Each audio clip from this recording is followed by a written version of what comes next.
Man, I'm starving.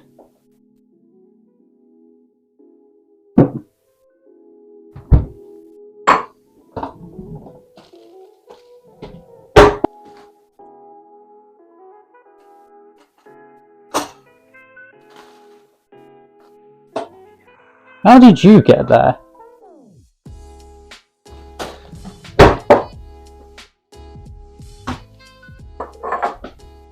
Give us the jab. Okay, this is getting weird. Oh no, not again.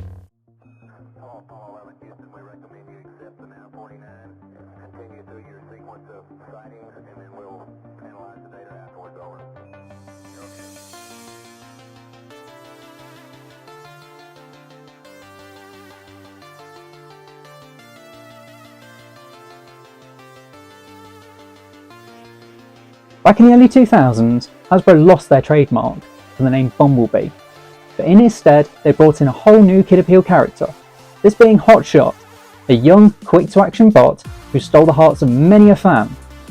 He served as the relatable companion for the audience, through his connection with Rad, Carlos and Alexis. But this wasn't his first appearance in Transformers media, having a small role as a spy changer in 2001's Robots in Disguise or Car Robot series, drawing inspiration from Ricochet's paint scheme. His figure was based on that of a G2 GoBot.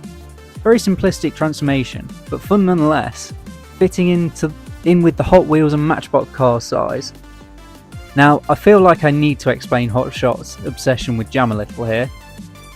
There was a fan caption of one of the Dreamwave Armada comics that depicted him as a simple-minded bot who loved Jam. So today I wanted to do something a little different and take a look at both the original and the brand new legacy version of Hotshot. Find out just which one is the better one in my opinion. Taking a look at these guys in vehicle mode, you can tell that there is a significant difference between these two, both in size and in proportions. Whereas the original is a lot more beefy and looks a lot more like a muscle car, similar to that of a modern day Camaro or a Dodge Viper. The brand new legacy one is a bit more slimmed down, which I can understand why, it's to fit the aesthetic. And he does look really nice. Both of them share that bright yellow play school yellow colour scheme, like most of the Autobots from that time.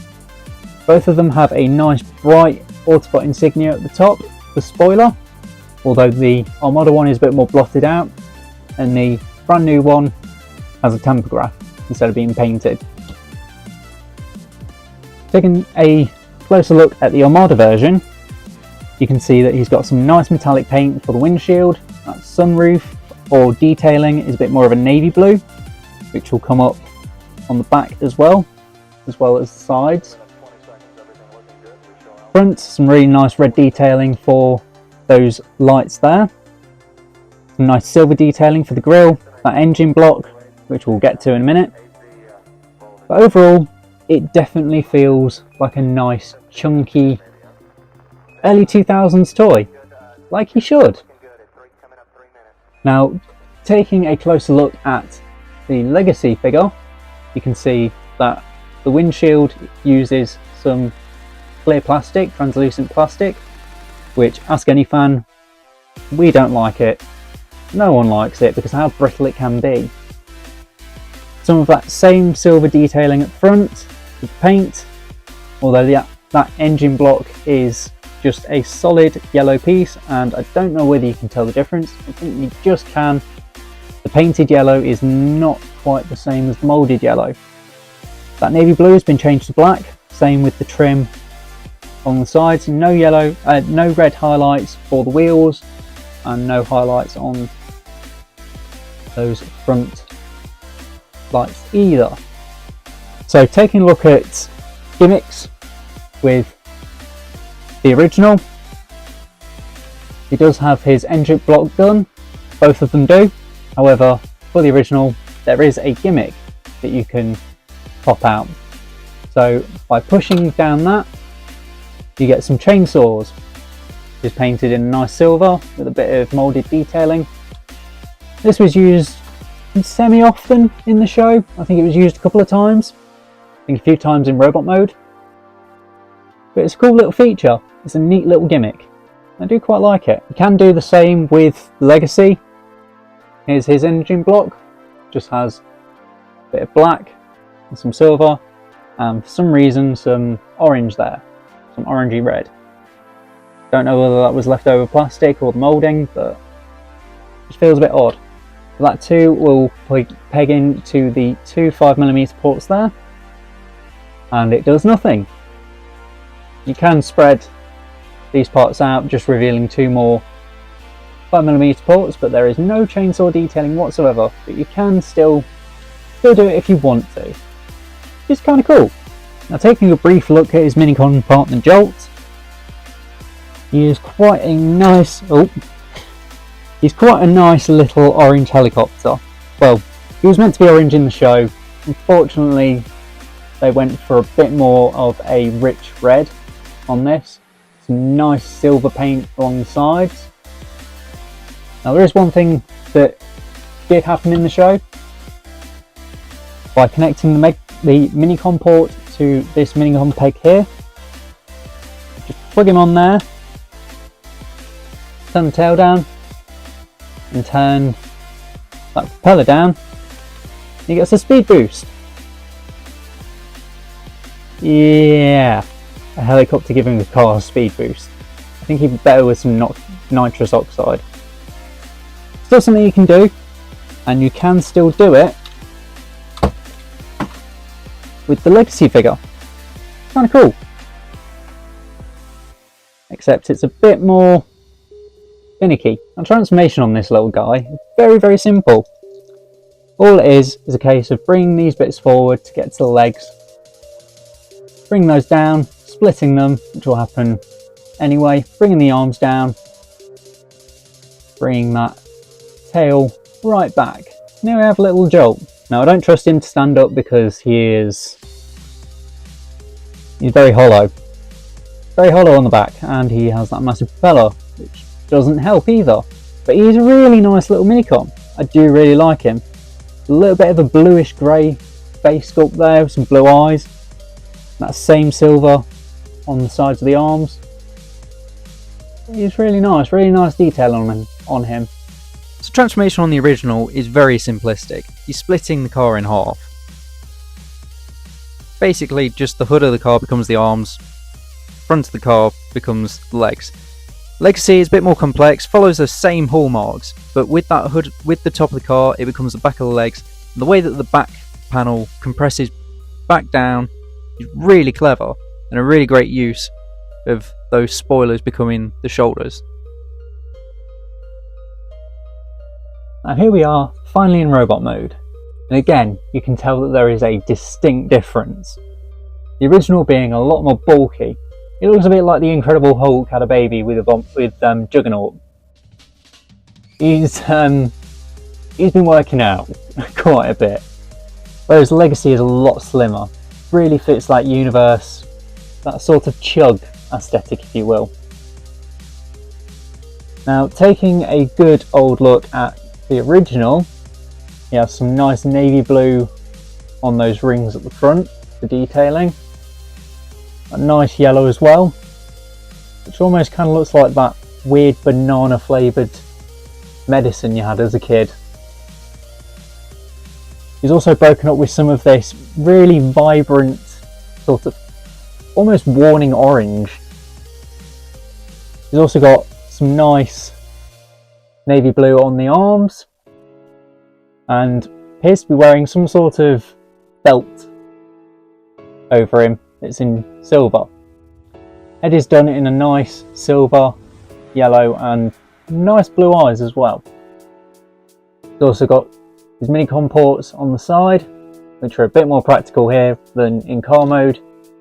And yeah, he's quite nice. Articulation is very much non-existent as per the time, but you do get some outward movement on those shoulders. You have a really broken, not even a bicep swivel. You do have 90 degrees at that elbow there. Legs are on ball joint, but they are quite limited on where they can go. The knees again are on ball joints, so you do get a bit of motion there, and there's no ankle tilt whatsoever. But the reason as to why this guy doesn't have much articulation in his arms is because there was meant to be a minicon gimmick. You plug your minicon on the side and the hand would light up, but we'll get into that feature a bit later on. Now, taking a deeper look at the Legacy robot mode, unfortunately those round bits aren't painted. You've got black on the feet, you can just see the wheels poking out from the inside of the leg, whereas the original they're poking out from the outside. The arms are now grey instead of that navy blue. You've still got that sort of belt there in that nice silver. I'd say it looks a little bit better here on this figure. You've also got this little cavity here, but I presume that they were going to place an Autobot logo there, but felt it was a little too off. You do have that Autobot Insignia up top, two 5mm ports up top instead of minicon ports. Does kind of make sense for the time, especially with Micromasters being 5mm compatible. Really nice head sculpt, some black on his helmet, nice blue eyes, grey face. Very nice. Articulation on this guy, you have a nice head swivel. I believe that there is a ball joint in there, so you can get a little bit of up and down, not much, but you do have 360 on that. Your shoulders are very limited, but you can get 180 on these if you get these out of the way. You can go right up. You can also get 90 degrees in and out, mushroom peg, 360 degree spin, about 90 degree on that elbow, nothing else in the arms. On his legs, they're on universals, so you get nice forward and back, very nice spread, 360 on mushroom peg. And his knees, because of how transformation works, there is a double joint, so you can get a bit more motion, but it just is a bit too tight on that joint and a bit too loose on that joint. It could just be my copy, but you do also get a nice ankle tilt and some toe bend. Now there's two signature things that Hotshot's known for outside of his jam obsession. His first being the minicon gimmick. So by bringing in Jolt, plugging him in a very undesirable position, I do feel sorry for him. You can, if it will, there we go, pop his Axle Zuka, and by pushing him up, I'm going to regret this because this is going to fire somewhere and I'm not going to find it. It fired right in my face. You get his Axle Zuka, which again, spring-loaded missile, just went straight in my face.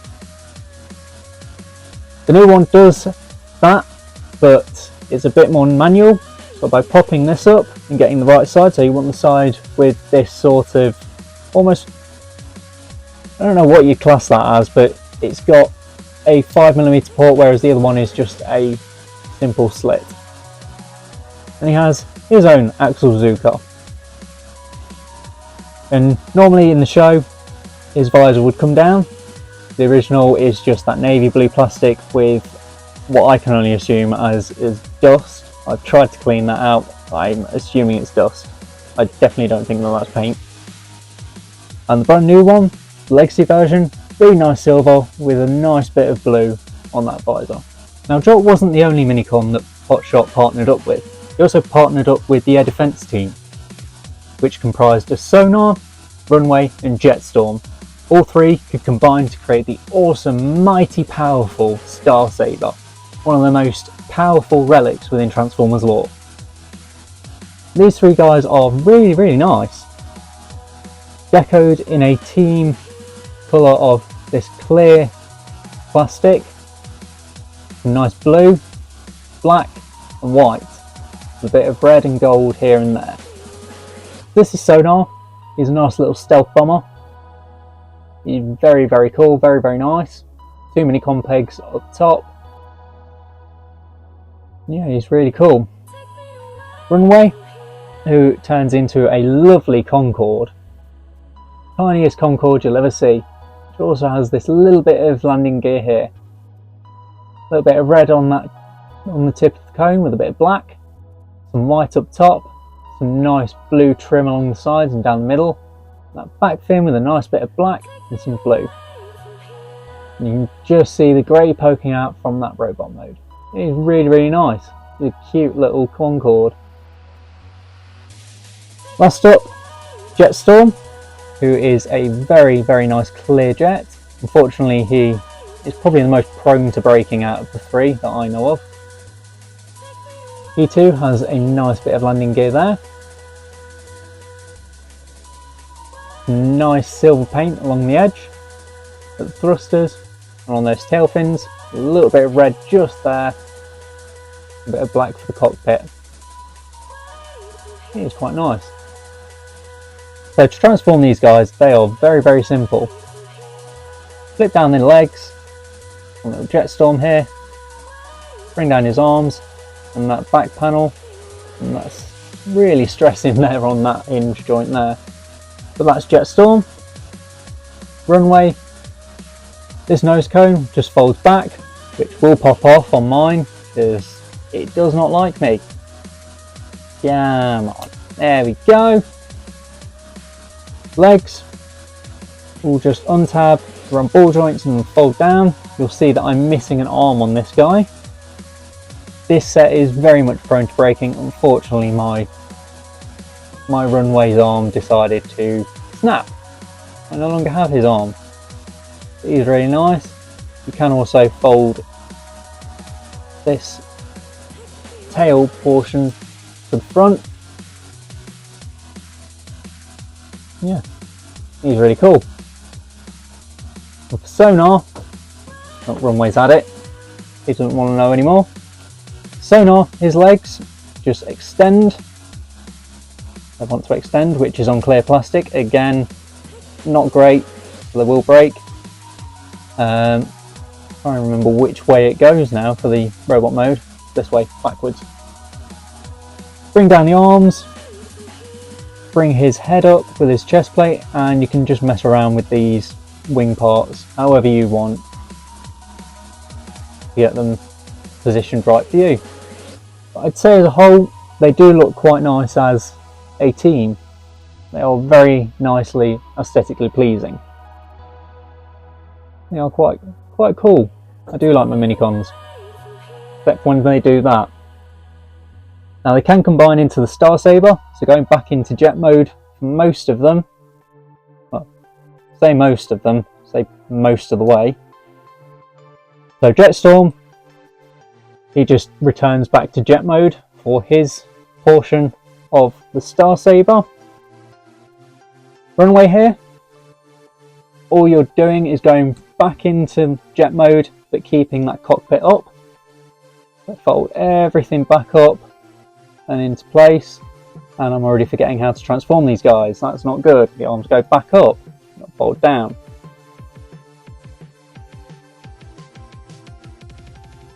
Just like so. So that is our runway. And sonar, you just want to flip this portion to the back. This will become hilt for that Star Saber mode. Fold up his arms. Again, you can position these wing parts however you want. I like them pointing up. Turn his legs or his feet in and then just spread his legs like so. You can, again, have that however you want. It's down to you, your choice. I just prefer to have them just collapsed in just a little bit, like so. It creates a bit of a V. And there is a port here, a peg here, on sonar and runway. It will just peg in on that hilt there. Then there's two ports, pegs here, two ports here, and they will just combine together. And there you have the most powerful sword in Transformers lore, the Star Saber. This thing is really cool. Really good size for this. I really do like it. But like I said, there was meant to be a light gimmick in Hotshot so he could wield this. Now mine unfortunately is a bit tight, so I have trouble getting it in and out of the figure's hand, but he can wield it, just he can't wield it very well. Now, the Legacy version of the Star Saber unfortunately comes with Starscream instead of Hotshot, but we'll get to Armada Starscream at some point. But as you can see, it fits well for the scale with this guy, and it is just a tiny little sword. I do wish that it was a 3-part combiner, but for the purpose of this figure, I think it looks fine. It's just that one solid sword. Now, when it fundamentally comes down to it, these two are great figures, both in their respective rights. Legacy one being a very heavy shelf presence, just for how heavily articulated this guy is, and for just being a really cool little guy. But for me, my opinion, I prefer the original. There's so much more that you can do with it. With Transformers, it's not always about the posability, it's not always about the articulation. It's appreciated, don't get me wrong, we all love a good posable figure, but for me, Transformers are toys. They're meant to be enjoyed as toys.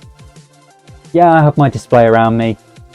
I have all my figures that I wish I could just drag down and play with. Oftentimes I do. But that's what I like about the Transformers toys, especially those older figures. They might be blocky, they might be stupid when it comes down to articulation, but they're really fun. They have character. That's kind of their charm. But yeah, my pick is definitely the original Armada figure. This guy is ace. That's been my look at both the original Armada figure and the brand new Legacy Evolution Armada Hotshot. I think that both really do have their own characteristics. And they both work for different things. Like I said, the original, definitely more of a toy. Brand new one, definitely for that shelf presence. Both are brilliant figures. I really do like them both. But if you did enjoy this video, why don't you drop a like, drop us a cheeky comment on what you think of both of these figures.